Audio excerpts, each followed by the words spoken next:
Welcome to Non-Compete Covenants in Small Business Sale Transactions, presented to you by Just Elementary Inc. I'm Pramod Patel, and let's get started. So what exactly is a non-compete covenant, and what role does it play in the sale of a business from an owner to a buyer? So essentially, when a seller sells a business, he or she agrees in a contract to not open another business or not partner with some other business owner and open a business that's going to be in the same business that the buyer's taken over. So essentially, it's an agreement that the seller will not undercut the buyer by trying to steal customers or take away vendors. Now, the role it plays in a small business transaction is it's very important that a seller understands the ramifications of a non-compete covenant and offers the proper non-compete covenant when buyers inquire about the business. And that leads us to our next couple points, which are, what are the important parts of a non-compete covenant? Number one, it definitely needs to specify a certain time frame that the seller agrees not to compete against the buyer. So for example, it could be for 2 years, it could be for a period of 3 years, 5 years, or longer. Typically, we see a 3 to 5 year period. Remember, it's always negotiable though. And number two, it definitely needs to specify a geographic parameter upon which the seller will not come back in immediately and open a business or partner with somebody else. So what does that mean?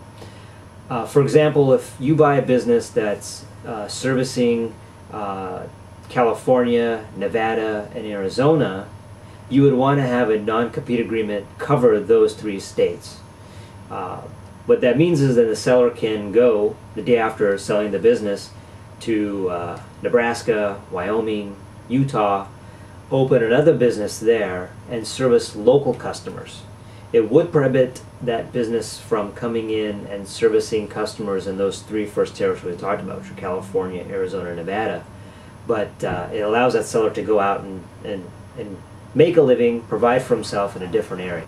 So aside from geographical restrictions and a time frame, here are a few of the things that may apply in a business that you are selling or thinking of buying that should be covered also in a non-compete agreement.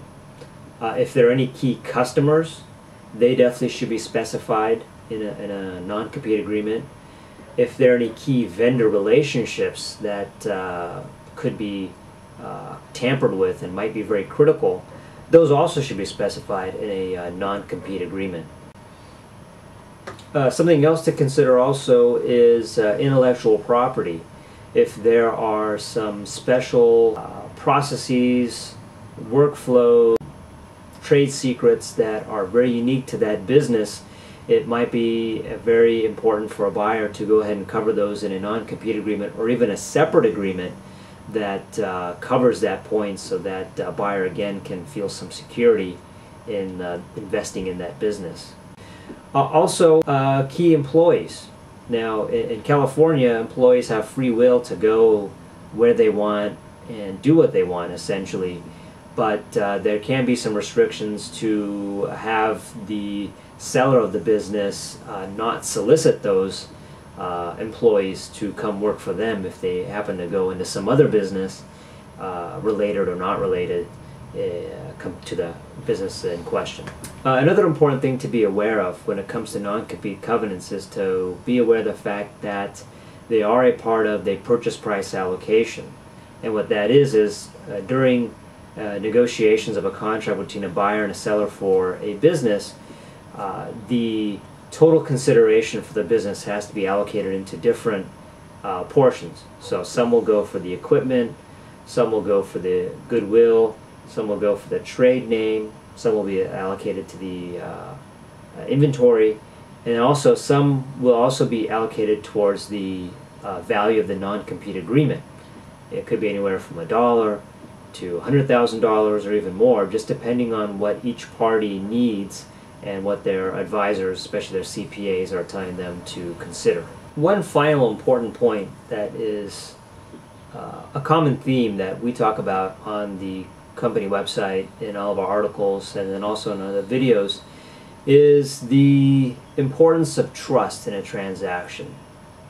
Certainly when you're dealing with people that are essentially strangers to you otherwise, it's hard to get a certain level of trust, so we can definitely give you this bit of advice.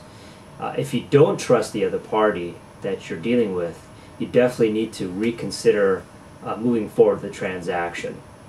The cases that we've seen that have gone bad and have failed and led to loss of money and investment are those that there was definitely reasons to not trust the other party, but against their own better judgment, they went ahead and went for the transaction, and obviously they ended up regretting it.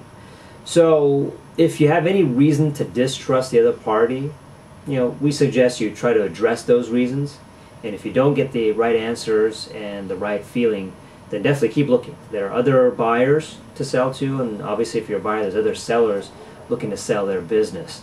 So keep that in mind. And with that being said, thank you for watching. If you do have any questions, any needs for a small business, whether it be renegotiating your lease, getting assistance with due diligence on a business transaction, and then also getting an idea of what your business is worth, go ahead and contact us. Our information will be right at the end of the video. Just Elementary Inc. Number is 323-213-9193. Thank you.